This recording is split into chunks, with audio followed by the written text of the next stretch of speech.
राधे राधे। आप सभी को मेरा प्यार भरा नमस्कार। दोस्तों, आज इस पोस्ट में जानेंगे बैसाख माह में किए जाने वाले कुछ बहुत ही विशेष उपाय के बारे में।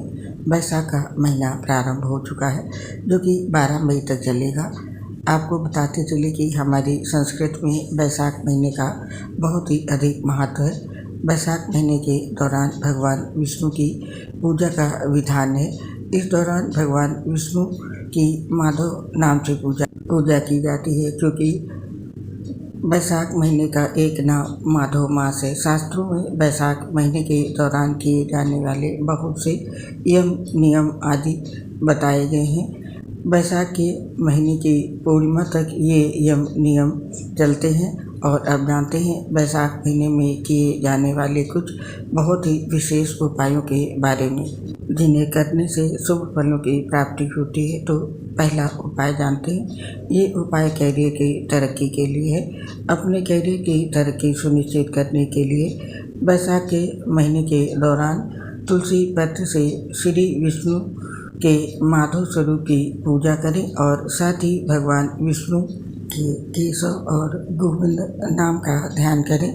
आपको बता दें कि कभी भी भगवान विष्णु के एक नाम का ध्यान नहीं करना चाहिए। लिहाजा जब भी भगवान विष्णु के किसी नाम का ध्यान करें तो उसके साथ ही श्री हरि के 2 और नामों का भी ध्यान करें। और दूसरा उपाय सुख समृद्धि के लिए है। अपने घर की सुख समृद्धि के लिए बैसाख महीने के दौरान आप भगवान विष्णु को तुलसी पत्र के साथ शहद अर्पित करें और श्री विष्णु के माधव स्वरूप के साथ भगवान के अनंत और अच्युत स्वरूप का भी ध्यान करें। और ये उपाय करने से आपके जीवन में कभी कोई संकट नहीं आएगा। आपके जीवन में कभी कोई संकट ना आए, इसके लिए बैसाख महीने के दौरान भगवान विष्णु को पंचामृत का भोग लगाएं और उस पंचामृत में तुलसी पत्र डालना ना भूलें। इसके अलावा आपको श्री विष्णु के माधव स्वरूप के साथ भगवान के दामोदर और नारायण स्वरूप का ध्यान करना चाहिए। और अगला उपाय आपके वैवाहिक जीवन को अच्छा और सुखद बनाने के लिए, जीवन साथी के साथ अच्छा तालमेल बनाए रखने के लिए बैसाख महीने के दौरान आप श्री विष्णु के माधव स्वरूप के साथ भगवान के श्रीधर और पद्मनाभ स्वरूप का भी ध्यान करें और तुलसी पत्र लगी हुई मिठाई का भगवान को भोग लगाएं। और प्रतिदिन मिठाई का भोग नहीं लगा सकते हैं तो मिश्री के साथ तुलसी पत्र भगवान को अर्पित करें। और ये उपाय आपके बिजनेस के लिए है। अपने बिजनेस की गति को बढ़ाने के लिए बैसाख महीने में श्री विष्णु के माधव स्वरूप के साथ त्रिविक्रम और ऋषिकेश का ध्यान करना चाहिए। साथ ही भगवान विष्णु की तुलसी पत्र से पूजा करनी चाहिए। और इस उपाय को करने से आपके रिश्ते आपके बच्चों के साथ अच्छे बनेंगे। बच्चों के साथ अपने रिश्तों को बेहतर बनाए रखने के लिए आपको बैसाख महीने में श्री विष्णु के माधव स्वरूप के साथ गोविंद और मधुसूदन का ध्यान करना चाहिए। साथ ही भगवान विष्णु को मेवा के साथ तुलसी पत्र अर्पित करना चाहिए। और अगला उपाय है शत्रुओं से छुटकारा पाने के साथ दोस्तों के साथ अच्छे रिश्ते बनाए रखने के लिए है। जीवन में अपने शत्रुओं से छुटकारा पाने के लिए और दोस्तों का साथ बनाए रखने के लिए आपको बैसाख महीने में श्री विष्णु के माधव स्वरूप के साथ केशव और दामोदर का ध्यान करना चाहिए। साथ ही भगवान विष्णु की तुलसी दल से पूजा करनी चाहिए। और ये उपाय आपकी आर्थिक स्थिति को बढ़िया बनाएगा। अपनी आर्थिक स्थिति बेहतर करने के लिए आपको बैसाख महीने के दौरान श्री विष्णु के माधव स्वरूप के साथ गोविंद और नारायण का ध्यान करना चाहिए।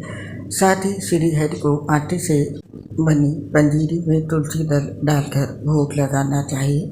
और ये उपाय आपके दाम्पत्य जीवन की ऊष्मा को बनाए रखने के लिए है।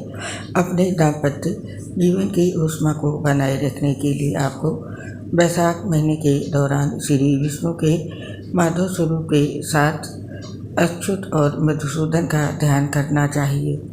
साथ ही भगवान विष्णु की तुलसी पत्र से पूजा करनी चाहिए और उन्हें सफ़ेद या पीले फूल अर्पित करने चाहिए। और इस उपाय को करने से आपके सभी सरकारी कार्य पूरे होंगे बिना किसी समस्या के।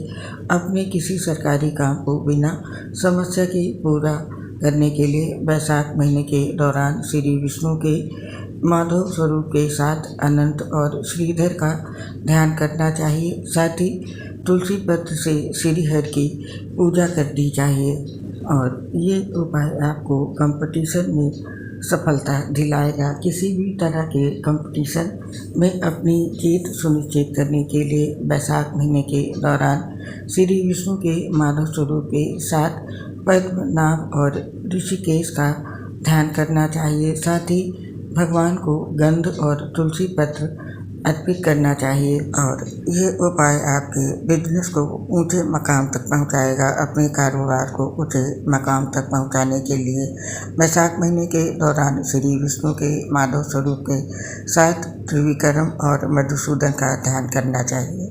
साथ ही भगवान विष्णु की तुलसी पत्र से पूजा करनी चाहिए। तो दोस्तों, ये थे वैशाख महीने के 12 विशेष उपाय। आप अपनी ज़रूरत के अनुसार इसमें से कोई भी उपाय कर सकते हैं या सभी उपाय कर सकते हैं। भगवान विष्णु की कृपा से आपके सारे कार्य सफल होंगे। उम्मीद करती हूँ ये जानकारी आपको पसंद आएगी। दोस्तों, आपको बता दें, एक बीमारी की वजह से हमने बहुत महीनों के बाद कोई पोस्ट बनाई है जिसमें हम बोले हैं अगर हमारी आवाज़ आपको सही नहीं आ रही है तो उसके लिए हमें क्षमा कर दें, क्योंकि एक बहुत ही बड़ी बीमारी के कारण बोलने में काफ़ी दिक्कत और परेशानी होती है। तो दोस्तों, अब चलते हैं, आपसे फिर मिलेंगे। अगर आप हमारे चैनल पर पहली बार आए हैं तो चैनल को सब्सक्राइब ज़रूर करें। इसके लिए आप सभी का हृदय से बहुत बहुत धन्यवाद। भगवान विष्णु जी की कृपा और माता लक्ष्मी का आशीर्वाद आप और आपके पूरे परिवार पर सदैव बना रहे, इसी कामना के साथ चलते हैं, आपसे फिर मिलेंगे। तब तक के लिए स्वीकार करें मेरी प्यार भरी राधे राधे। जय श्री राधे कृष्ण।